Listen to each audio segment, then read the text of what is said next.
Welcome to Happiness Isn't Brain Surgery with Doc Snipes. This podcast was created to provide you the information and tools Doc Snipes gives her clients so that you too can start living happier. Our website, DocSnipes.com, has even more resources, videos, and handouts, and even interactive sessions with Doc Snipes to help you apply what you learn. Go to DocSnipes.com to learn more. Hi, everybody, and welcome to Happiness Isn't Brain Surgery with Doc Snipes, practical tools to improve your mood and quality of life. This is Men's Mental Health Month, so we're going to be talking about men's mental health today. When your body is not functioning optimally, your mental health is going to be impacted. And likewise, when your mental health is not optimal, it's probably going to impact a lot of the ways that you feel. You're going to feel more pain, you're going to have more aches, more headaches, and reduced immunity and all kinds of stuff. So mental health and physical health go hand in hand. What we're going to be talking about today are anger, anxiety, and depression. Those are kind of the three big emotions that we talk about. We're not going to go into schizophrenia or bipolar disorder. We're just going to stick with the three big ones for right now. And let's understand the connection between these. Anger and anxiety. Anger represents your body's desire to fight. Anxiety represents your body's desire to flee. Both of these indicate that your body thinks that there's a threat out there. Now, it says it thinks there's a threat out there. It doesn't mean that there is. A lot of times we get false signals, just like your smoke alarm can go off and it doesn't necessarily mean there's a fire. So you want to pay attention when you get that feeling of anger or anxiety and check it out and decide, is there a threat right now? Now, anger and anxiety, we experience them multiple times every day, and they come in different formats. Anger can come in the form of jealousy, envy, which is anger at somebody for having something that you want, or anger at yourself for not having something that somebody else has. Regret is anger at yourself, as is guilt. Anger at yourself for something that you did that you shouldn't have done, or something you should have done that you didn't. So you're angry at yourself. Resentment is anger at somebody else. Irritation, anger, and rage, those are pretty common anger words that we use, and there are a lot of different things that can trigger them. But all of these come up when we are feeling threatened in some way. Now, our basic threats are rejection, failure, isolation, loss of control, and the unknown. A lot of us are total control freaks, and men are taught to be powerful. Men are taught that they're supposed to be more powerful and more in control. So these sorts of things may trigger more anxiety and anger in them than necessarily in women. But, gender roles are getting a little closer. Now, anxiety comes in a few different faces, and some of them include fear, stress, worry, anxiety, and terror. Now, the ones that we experience the most are stress and worry. You're worried about a meeting that's coming up. You're worried about getting a contract. You're worried about your kids. We use that word a lot, and that tells us that we're worried. Now, men don't necessarily use that word so much, and we're going to talk about why culture has taught men not to use feeling-focused words. But think about the words that you use. Think about when you're feeling worried about something. And, you got to check your memory. What is your physiological reaction? Every feeling has a physiological reaction and a behavioral urge that goes with it. So if you can identify one of those, the urge, the feeling, emotion, or the physiological reaction, then you're going to be able to identify when you are experiencing anxiety or anger. Now, where does depression come in all this? It doesn't represent a threat or fight or flee. Nope, unfortunately, depression represents hopelessness and helplessness. And it can happen when you lose something that's important to you and you can't get it back. You're powerless to get it back, so you can feel depressed. It can also happen if you are fighting or fleeing for a long time and you just run out of gas. Your body goes, you know what? We're not going to win this. There is no way to succeed at this. I give up. I surrender. That can be depression. So depression can be caused by anger and anxiety for too long, as well as losing important things. So you may be saying, well, quote, real men don't experience depression or anxiety or whatever. And they do. They don't talk about it as much, but thankfully people are starting to recognize how prevalent it is, how important it is to talk about, because the earlier you intervene, the more likely you are to prevent lots of problems and to not experience another episode. So who are some men who have experienced mental health issues? Dwayne "The Rock" Johnson, Terry Bradshaw, Larry Sanders, Brandon Marshall, Joey Votto, John Kirwan, Clark Carlisle, Dan Carcillo, Oscar de la Hoya, Shay Emery, David Freese, Andrew Jensen, and many, many more. Obviously, these were all athletes, and so you may recognize some names and not others. You can go to headsupguys.org/22 male athletes speaking depression and learn more about their stories and what they were experiencing and the treatment that they went through and what worked for them. So you can learn about the fact that they had it and they did something about it and they came out stronger on the other side. So what are some signs of possible mental health issues in men? Men have slightly different symptoms sometimes than women, and part of that is because our culture prescribes and causes men to inhibit certain behaviors, I believe. But anger, irritability, or aggressiveness can indicate anxiety problems, but it can also indicate depression. If you're feeling helpless and hopeless, men are taught that they're supposed to be powerful and have control over things. So it can make them very angry when they feel helpless and hopeless.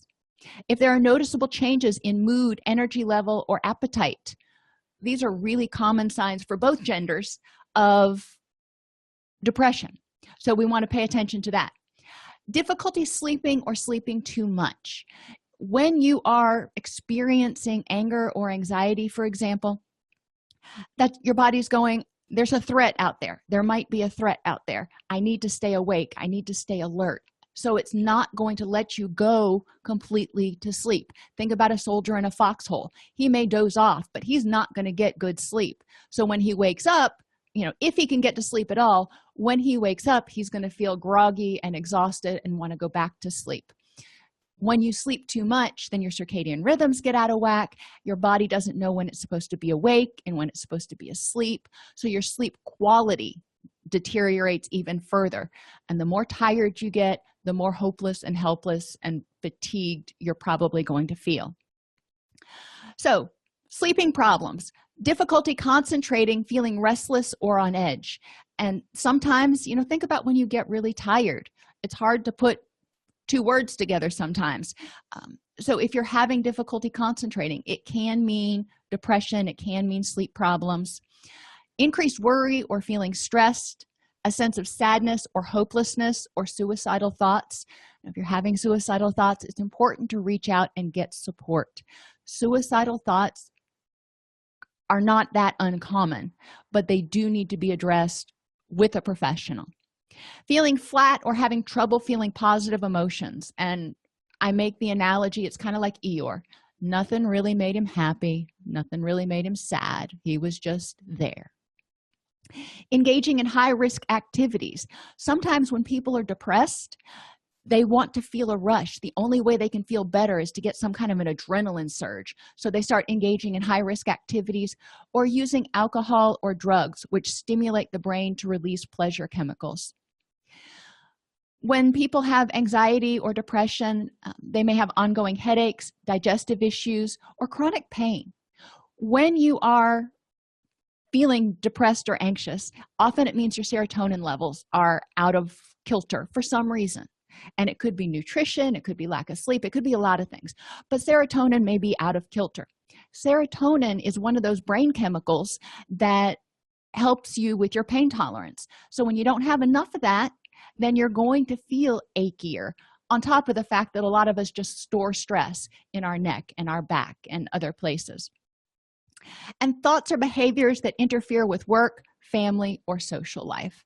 So you can see a lot of these symptoms are common to both genders, but again, men tend to be more angry, irritable, and aggressive, as opposed to passive, withdrawn, and tearful. One cause of depression-like symptoms is low testosterone. So I'm going to say it a couple of times in this presentation. It is important to start out your recovery journey by going to the doctor. And my best friend's a guy, my partner's a guy, my daddy was a guy, and none of them liked going to the doctor. You had to drag them kicking and screaming, and even after they were 30 years old, to get a physical. So I know you don't enjoy it. We women don't enjoy it too much either, but it's important because you know what? There are some physiological things like low testosterone, thyroid imbalances, diabetes, that can cause symptoms of depression. So you can go to a counselor for 3 years and talk about thoughts and stuff, but if the problem is in your physiology, it's not going to get completely better until you address that issue. So go to the doctor. It's really easy. It's a simple blood test that they can measure your testosterone and your thyroid levels and your liver function and all that, and make sure that there's nothing physiologically that's causing this problem. So symptoms of low testosterone, which are becoming more and more common in this society, in this day and age, unfortunately, are decreased sex drive, tiredness, changes in sleep patterns, mood changes, weight gain, and occasional memory problems and difficulty concentrating. These are all the same symptoms that you see in depression. So some people may feel like they're depressed, maybe not super depressed, but that Eeyore level of moderate depression, nothing really makes you happy, and not realize that it's low testosterone or that it's low thyroid. So get that checked out.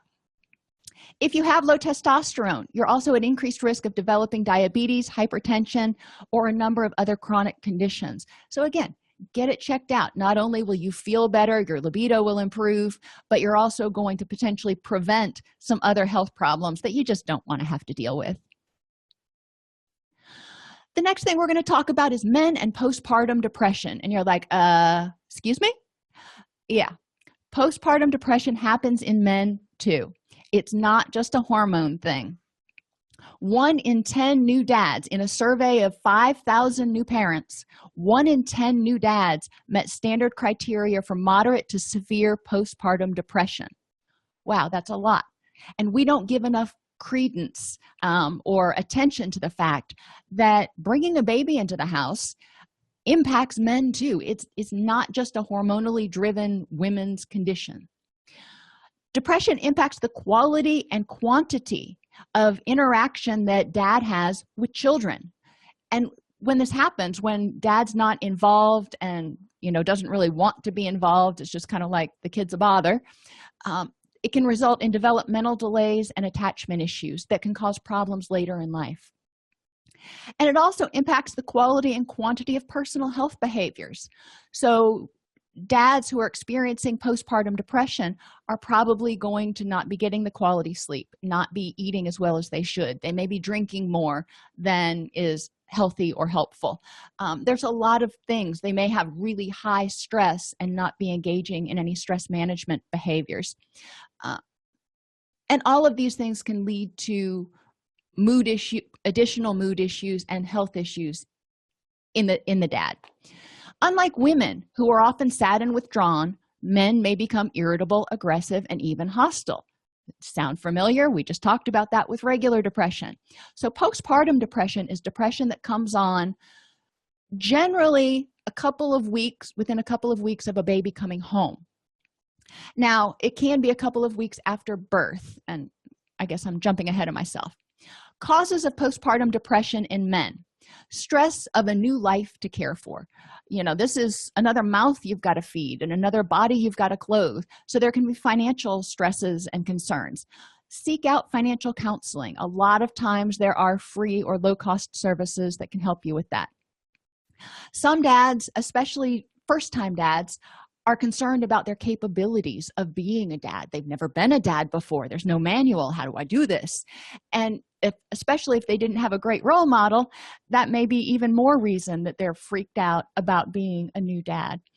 I remember our first child was a micropreemie. He was born at 29 weeks. So he was really itty bitty, and he was in an incubator and had all these wires and cords. And for the first week or so, my husband wouldn't hold the baby. And finally, I confronted him on it. I'm like, what's going on? Why don't you want to hold the baby? He's like, I'm afraid I'm going to break him. And, he was tiny. He was, 3 pounds.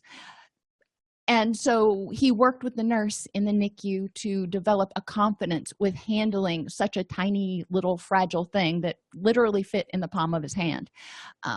But if you're worried about your capabilities, seek out assistance. A lot of times, again, there are services that you can access that will provide information. There's a lot of information online.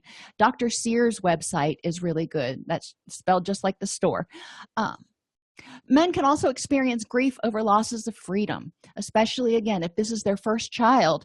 They're going from being footloose and fancy free to, we got to be home to put the baby to sleep. So men may grieve this, especially if it wasn't a planned pregnancy. But even if it was, it is a whole new life. They're closing the chapter on one part of their life and opening a new chapter. They may have frustration due to how much the baby monopolizes the partner's time. Bathing, feeding, carrying, holding, crying, all that stuff that babies do. And, moms are thinking, I'm lucky if I can get a shower in every day. And dads are thinking, hello, did you even notice that I was here? So it's important for partners to communicate about baby care and, try to share some of the activities of taking care of the baby and make it a team effort if at all possible. But it is perfectly natural to feel a little bit jealous and frustrated when this person who used to be your partner exclusively, now you have to share. Poor sleep. Even if you're not the one getting up nursing the baby, if mom is sleeping in the same bed and she has to get up every time the baby cries, you're going to have poorer quality sleep. And some dads are willing to take that midnight feeding, which is really helpful for moms in order for them to get, a solid 6 hours of sleep, which can help them recover after delivery. But it's important that both parents are able to get a solid block of sleep at least half of the days. If you alternate, that can help. There's stress if baby has any special needs or is in the NICU, which is the neonatal intensive care unit. You don't know what's going to happen. Little peanuts can go south really fast. So there's always this anxiety when you leave the hospital. And generally, there's a lot of other stress that goes along with babies in the NICU, but that's a different presentation. Stress if other siblings don't respond well. Sometimes you need to bring in a counselor for a brief period to help siblings figure out how to respond and accept the new baby. There are also a lot of really good books that you can just check out at the library. Stress and exhaustion if mom also has postpartum depression, because now you're both, struggling to get through.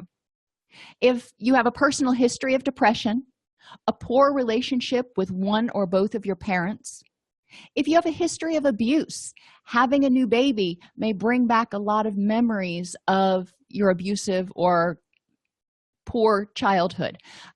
So this can trigger abuse, anger, and anxiety issues.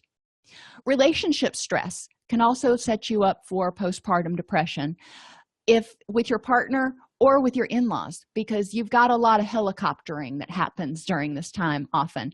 And that can be really overwhelming when you're just like, okay, let me breathe and let me figure out what I'm doing here. And a lack of support from others, and that neighbors, anybody to help you out during this period of time, because bringing a new baby home, it is a 24/7 365 job, and sometimes children just don't want to sleep, so it can be exhausting. And it's helpful to have support, somebody that you can call going, this is what's going on, is this normal? And I had people like that I could ask, and I had a great pediatrician So that was really helpful. But there are often support groups for dads that are out there. There are online support groups. If you don't want to go to a face-to-face support group, you can find some of those too. Impact of mood issues. So if you're starting to get depressed or anxious or angry, you'll have reduced immunity. When cortisol is high in your body, then you are not using that energy to build up your immune system. It can lead to high blood pressure, increased weight, and poor nutrition through stress eating and drinking. Reduced physical activity and fitness. If you're exhausted or stressed out and exhausted all the time, you may not want to go to the gym, even though going to the gym can be a great way to get out some of that aggression and get some happy chemicals flowing. Constant fatigue, which makes you not want to do anything. Reduced libido, or in the case of people with sexual compulsive behaviors, maybe a drastically increased one. Some men, when they get stressed, the only way they can get that dopamine going, the only way that they can feel happy, they feel a rush, is through sex. So they may start compulsively seeking out some sort of sexual gratification in order to try to feel better. And this can easily develop into an addictive cycle. Mood issues also cause worsening relationships with partners and children.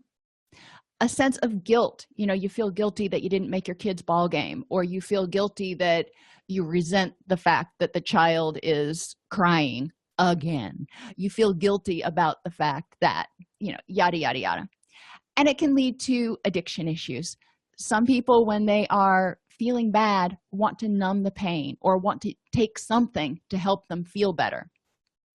And initially, some of these things, alcohol, any of those, used in moderation, are not going to necessarily lead to addiction. But when you use substances or compulsive behaviors and you get those neurotransmitters just flooding those synapses, it causes an imbalance in the system. And if that imbalance in the system persists for long enough, then your body adjusts to it, which is when you start experiencing tolerance and withdrawal and addiction problems. Specific contributors to depression and anxiety in men's life: critical transitions, including moving into adulthood, marriage, fatherhood, retirement, and deaths. So these are all periods of time to be a little bit more self-aware. Many boys learn that they should avoid stereotypical feminine behaviors and strive to be tough. Some do this by attempting to suppress their emotions, thoughts, and behaviors associated with vulnerability. And things that you might hear that support this are: men should be able to control their feelings, or depression makes you a burden. You know what? Feelings are what we have. Feelings are our body's natural reaction to help us survive. It's what we do with those feelings that can keep us stuck or help us move forward. So, people have feelings, and controlling them, suppressing them, doesn't do any good. That's like if I hear a fire alarm, I'm going to stick my fingers in my ear so I don't hear it, and I'm going to ignore it. Not the best idea. So you want to make sure that you identify your feelings, you acknowledge your feelings or reactions, and you figure out what to do about them.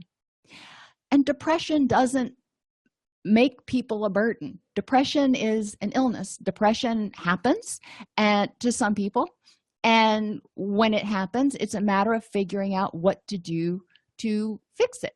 Depression makes you no more of a burden than having the flu or having to have knee surgery or something else that makes you not functioning at your most optimal level. And the people who love you and care about you are generally going to be, very encouraging and supportive of your recovery, regardless of whether it's a physical condition or a mental health condition. Men are often socialized to be aggressive and appear fearless and invulnerable, and depression is seen as weakness, and asking for help is seen as weakness. Think about your own children. If you have them, would you want your child to hide his feelings of depression for fear of being seen as weak? Admitting you've got depression, admitting that you need help, shows a lot of courage It says, you know what, I can't do this on my own, and I recognize it. Humans are not meant to live in a social isolation bubble. We're meant to help each other out. Many men have problems both identifying and expressing feelings, and may express them non-verbally through metaphors, instead of using what we call feeling words. They may say something like, oh, when that happened, I just wanted to punch something. Okay, remember I talked earlier about there's a physiological reaction, there's an behavioral urge, and then there's an emotion. Well, I wanted to punch something is the behavioral urge associated with anger.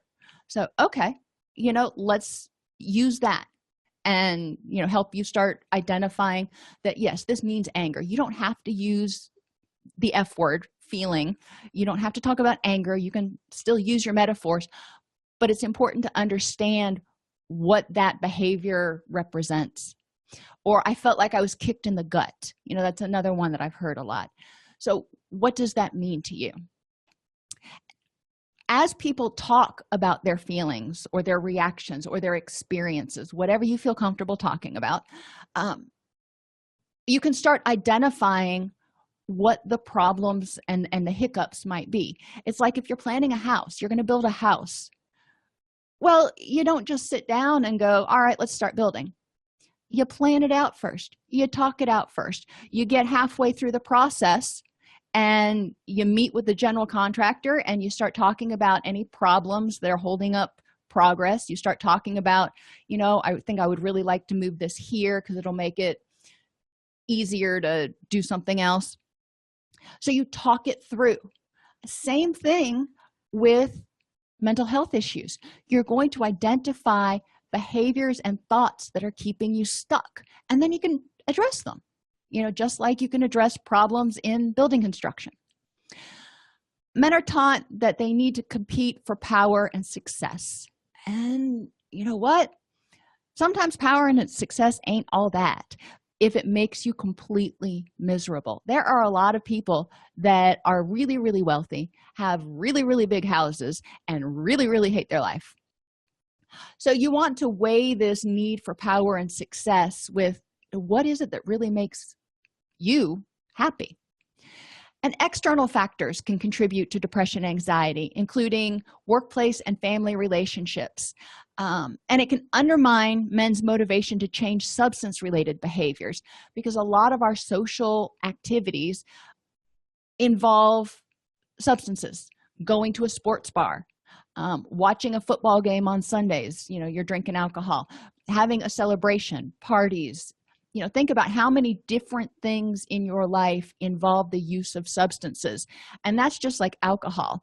Now, if you add in nicotine, a lot of men drink, smoke and dip as just a way that they relieve stress.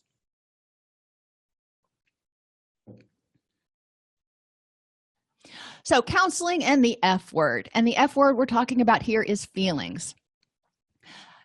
I want to dispel some myths about counseling, because too often I hear people going, oh, we're just going to sit around in a circle and gush about our feelings and boohoo cry. No, not necessarily.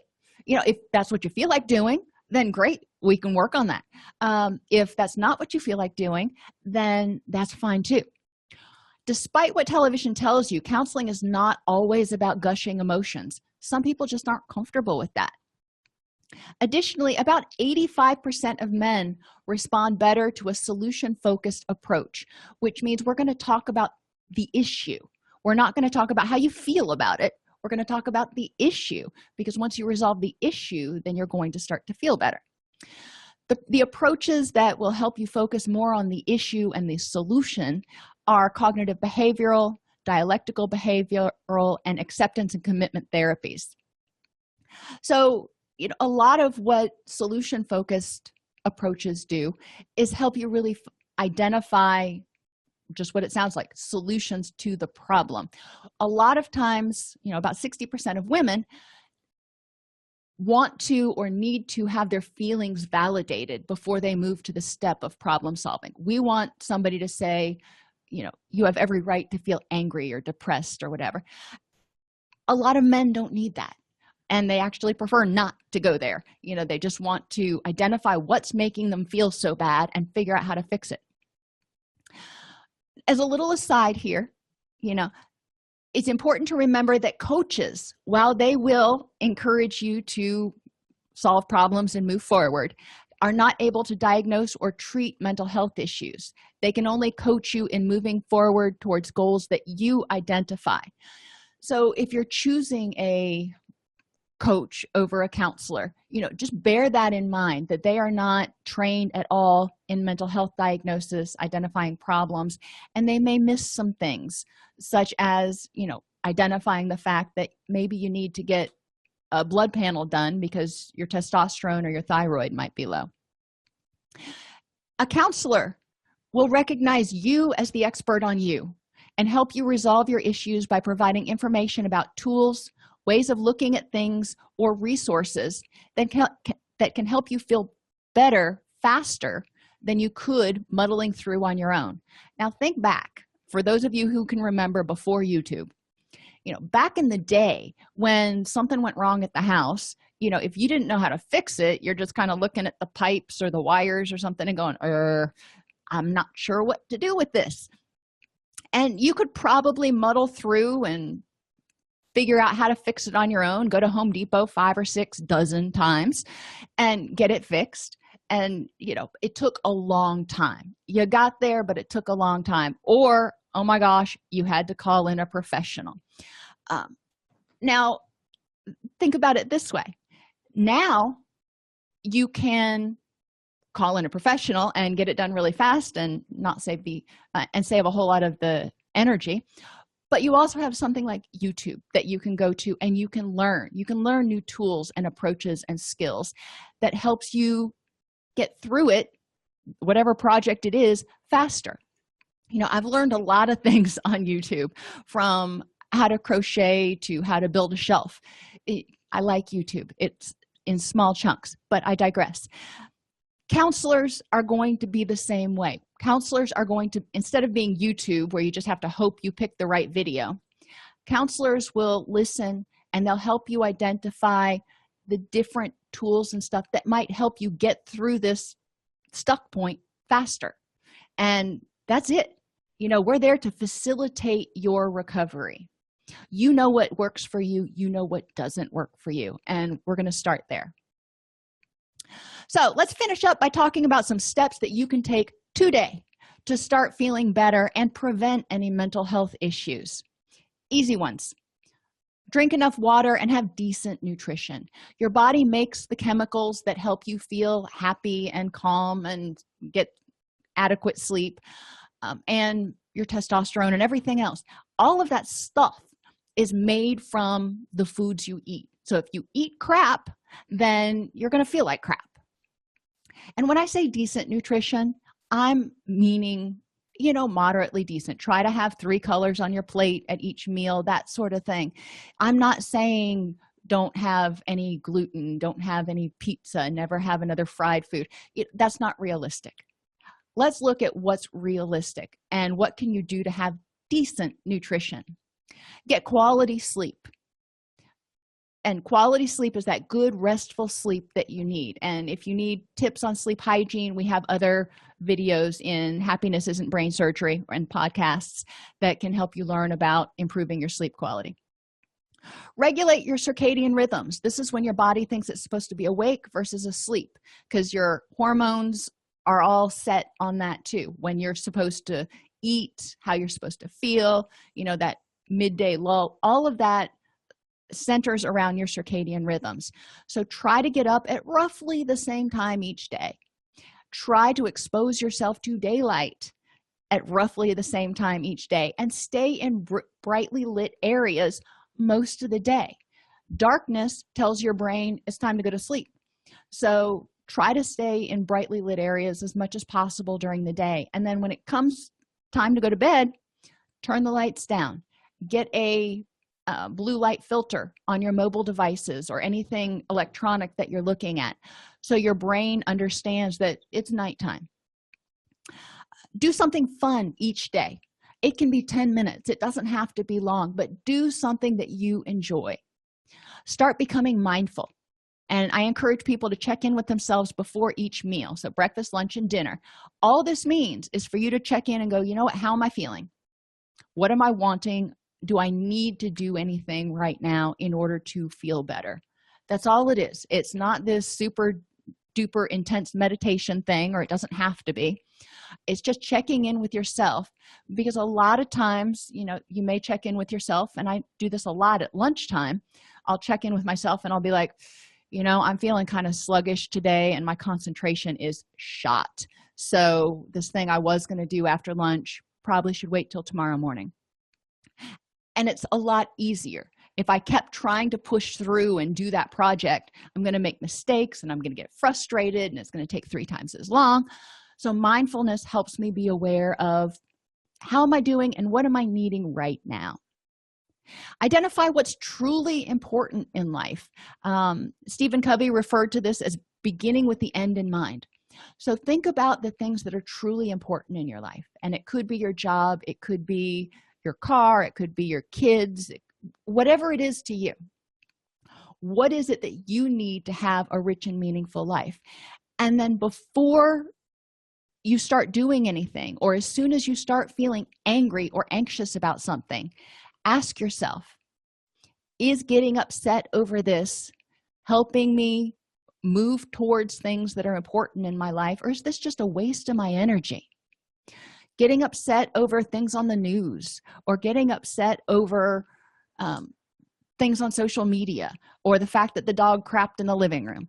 In the big scheme of things, getting upset about those is probably not going to move you towards something that's important in your life. It's just going to drain your energy. See your doctor to rule out any physical causes of depression or anxiety, such as hormone imbalances, thyroid problems, etc. I know you don't want to hear that, but make that appointment. It's really important. And spend 15 minutes making a list of as many things you can think of in that 15 minutes that trigger your anger or anxiety. All right, then you've got this list. Now let's go through each one of them and identify the facts for and against the belief that this is a threat. So if your boss promoted somebody over you and that made you angry, okay, well, let's look at the facts for and against why that happened. And what are you angry about? Do you feel like you're going to be stuck there forever and you're never going to get promoted? Well, what are the facts for and against that? What about this situation is making you angry? And what are the facts that support that? Not the feelings. You can have feelings, you can be angry, but then you can step back and you can look at the facts and go, well, that guy had 3 more years seniority and, another degree higher than I did. And okay, it makes sense that he got promoted. Identify the probability that the issue is going to turn into a problem. Sometimes we start getting upset over something that we anticipate might happen. If your kids miss curfew, you may get really angry and start getting really worried that, oh my gosh, they're dead in a ditch somewhere. Well, what is the probability that they are actually dead in a ditch somewhere? Pretty small. So look at the probability, and before you start getting yourself super worked up over it, figure out what the likely thing is to happen. And finally, identify if it's an issue that's really worth your energy. Is getting angry or upset about this going to, or even addressing it, going to help me move towards things that are important, or is it just something that's there? And is it even something you can control? Some things you can't control. If you go to the doctor and you find out that you've got diabetes, you may feel really angry. All right, let's look at that. What are the facts that this is a threat? What are the facts that your life is over, for example? Well, you're probably not going to find a lot of facts supporting that. So when you start looking at the facts, it'll help you realize that, what, this is unfortunate. This is not what I wanted, but it's not the end of the world. So it helps you minimize that. What's the probability if you start getting worried about, if I've got diabetes, then all these bad things are going to happen? What's the probability that all those bad things are going to happen if you adequately manage your diabetes? And is it something you can control? Well, yes and no. You can take care of it and follow the doctor's orders, so that can help control it, but you can't make it go away. So getting angry and fighting to try to make it go away is not going to probably work. So you want to identify the practical solutions. Now, some slightly harder steps you can start taking today. The first one is to get enough quality sleep. Now, I said the easy one was getting quality sleep. Anybody can find a 3-hour block, but enough quality sleep means 7 to 8 hours. Yep. You're like, I haven't had 7 to 8 hours sleep since I was in middle school. Well, think about it. If you can get 7 to 8 hours sleep and be fully rested and not being completely driven on caffeine and nicotine, how much easier would it be to concentrate? How much more energy would you have? How much faster would you get things done and more efficient would you be? So enough quality sleep can be a bonus. And when you're well rested, you tend to have a higher immune system, so you're not going to get sick as much, which will again make you more productive and happy. Develop self-esteem, so you're less afraid of rejection, isolation, and failure. There are tons of books in the library on self-esteem. It's really easy to find self-esteem worksheets online, so you don't have to go to counseling necessarily for this.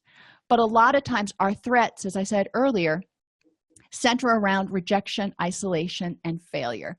So those are things that trigger your anger. If somebody says something nasty to you or rejects you in some way and it makes you angry, maybe you need to look at that a little bit. Learn to view failure as a learning opportunity. I encourage you to Google famous quotes about overcoming failure, and you'll find some, like failure just teaches me one way not to do something. Everybody fails if they try. You can't succeed unless you failed at least once. Address unhelpful thoughts and the inner critic that are keeping you stuck. Now, this is leaning more towards needing a coach or a counselor to probably help you identify some of those unhelpful thoughts and stuck points. Exercise at least 4 days a week. Now, this isn't hard to do, but it's hard to get the motivation to do it sometimes. So I put it under slightly harder. Nurture your relationships, and that means schedule it in if you have to.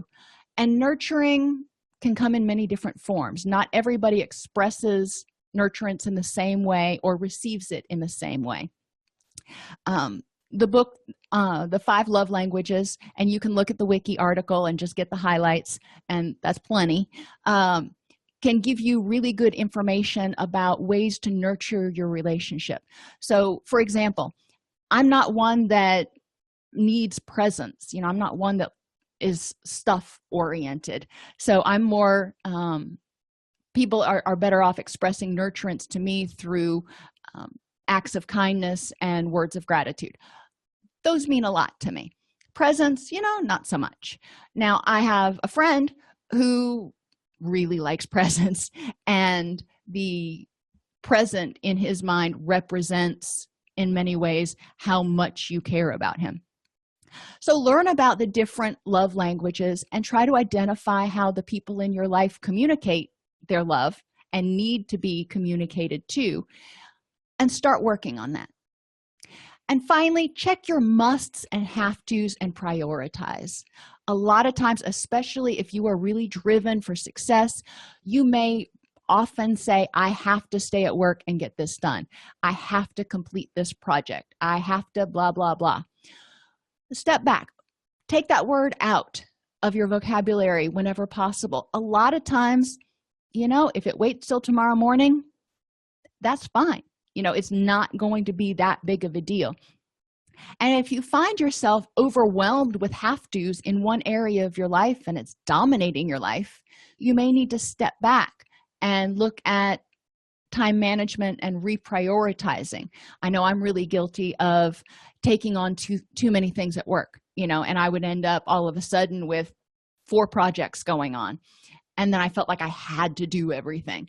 And it's important to pare it down and go, what is the most important thing to help me keep moving towards the things that are important in my life?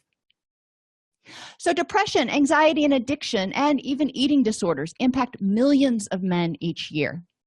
Prevention involves making sure to get quality sleep, good nutrition, adequate social support, develop an awareness and ability to communicate your needs and reactions.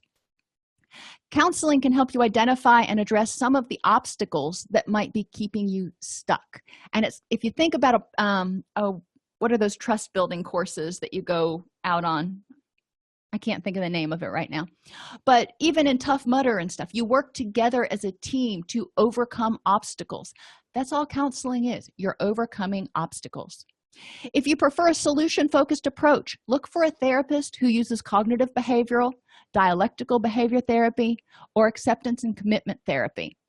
And call them up and talk to them and make sure that, men is a population that they're used to working with, because the approach that many men prefer is different than the approach that many women prefer. Now, it's not true across the board, but it's important to communicate that to your therapist from the outset. What makes you comfortable? What makes you uncomfortable? What are you hoping counseling will look like? And if you don't connect, if it's not a good fit, your therapist won't take it personally, or shouldn't, and can hopefully make a referral to someone who would be a better fit for you. There are a myriad of self-help books and information out there. These, like this podcast, are not a substitute for professional help, but are excellent resources for education and early intervention, so you can learn some of these tools that I've been talking about. Mental health issues can be caused by thoughts, situations, and alterations in body chemistry. And this is the last time I'm going to say it, I promise. Getting a physical is one of the best places to start to rule out some of the, quote, easy fixes. If you like this podcast, connect with us by subscribing on your favorite podcast app. Join our Facebook group at docsnipes.com/Facebook, or even join our community and access worksheets, books, and weekly coaching with me, Doc Snipes, for $11 a week. Go to docsnipes.com/services to learn more.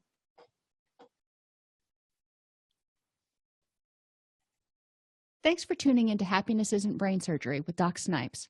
Our mission is to make practical tools for living the happiest life affordable and accessible to everyone. We record the podcast during a Facebook Live broadcast each week. Join us free at docsnipes.com/Facebook, or subscribe to the podcast on your favorite podcast player. And remember, docsnipes.com has even more resources, members-only videos, handouts, and workbooks to help you apply what you learn. If you like this podcast and want to support the work we are doing, for as little as $3.99 per month, you can become a supporter at docsnipes.com/join. Again, thank you for joining us, and let us know how we can help you.